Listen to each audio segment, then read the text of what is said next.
Bu Temmuz sıcağı gerçekten hele son 2 hafta çok ağır geçti ve bu sıcakta bizim mesai arkadaşlarımız arazide ara vermeksizin çalışmalarına devam etti.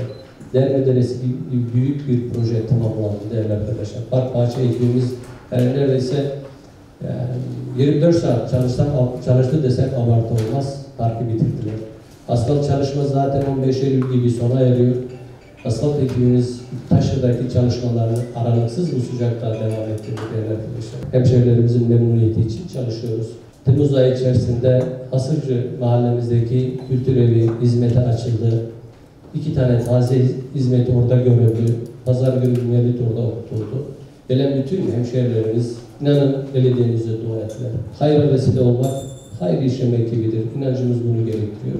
Sadaka-i cariyedir. Hayırsever hemşehrilerimizi de bu hayır kervanına katılmaya davet ediyorum. Sene sonu itibariyle inanıyoruz ki Malatya merkezde 6 tane taziye evimiz bitmiş olacak. Kasırcı ile beraber 7.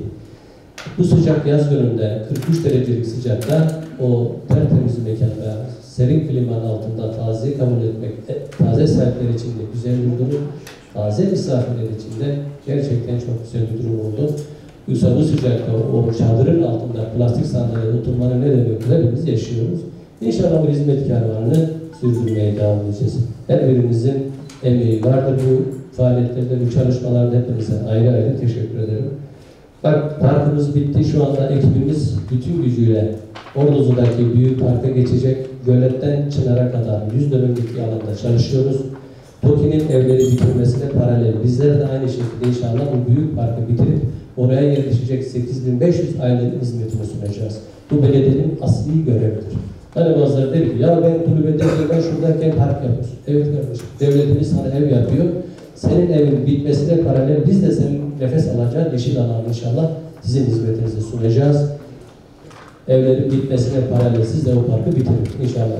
Oraya giden hemşehrilerimiz yeşil alan yok, nefes alacak alan yok. Sadece kuru bina denesinler. Ben burada huzurunuzda Sayın Bakanıma hasreten teşekkür ederim.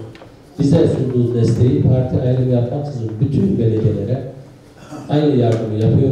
Yani Doğanşehir'deki başkan, Rıza Başkan parkı yarın ne kadar lazım gönderiyor. Hekimhan'daki başkanımız işte şu çalışmam yarın ne kadar lazım hemen gönderiyor. İşi rast gelsin. Ben size teşekkür ederim. Malatya'mıza büyük emekleri var. Hiçbir zorlukla bizi bırakmıyor. Her geldiğinde tıkanmış sorunlarımızı gideriyor.